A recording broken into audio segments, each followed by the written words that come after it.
આજે સવારમાં અમે બધા જ અમારી રેસિડેન્સીની બધી જ બહેનો બસ બંધાવી અને આજે અમે જઈએ છીએ ગલતેશ્વર મહાદેવના દર્શન કરવા, કારણ કે અધિક માસ છે.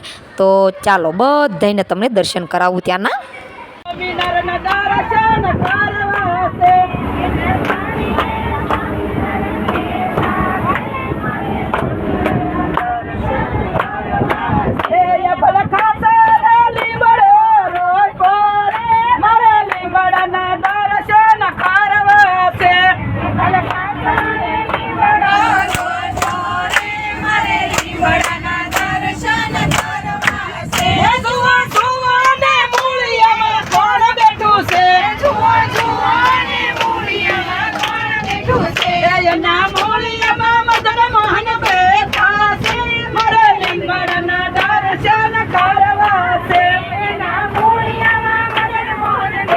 તો અમે ભજન કીર્તન કરતાં કરતાં પહોંચી ગયા, ગલતેશ્વર આવી ગયું. તો અમારે પહોંચતા થઈ ગઈ 3 કલાક. નહીંતર બધા કહે છે કે સુરતથી ગલતેશ્વર પહોંચતા ખાલી 1.5 કલાક થાય છે, પણ અમે થોડા ઊંધા ચડી ગયા હતા. તો અમારે 3 કલાક થઈ ગઈ અને થઈ ગયા બપોર, અને બહુ બધો થઈ ગયો તડકો. નહીંતર અમે ઘેરેથી એમ હતું કે વહેલા નીકળી ગયા ટાઈમે તો તડકો ન થાય, ત્યાં મહાદેવના દર્શન થઈ જાય. પણ ભગવાનની મરજી હોય એ જ થાય છે, આપણું કાંઈ ચાલતું નથી.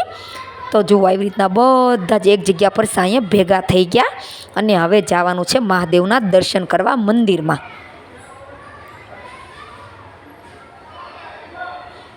તો બસ ચાલો હવે મંદિરમાં. તો મારી સાથે બન્યા રહેજો, કારણ કે મંદિરમાં બહુ વિડીયો બનાવવા દેતા નથી અને કોઈને તકલીફ થાય એવું કામ આપણે કરવાનું પણ ન હોય. તો જ્યાં સુધી વિડીયો બનશે ત્યાં સુધી તમને દર્શન કરાવીશ, તો મારી સાથે રહેજો વિડીયોમાં. તો ખૂબ મોટી જગ્યા છે, જુઓ એકદમ મોટી જગ્યા છે.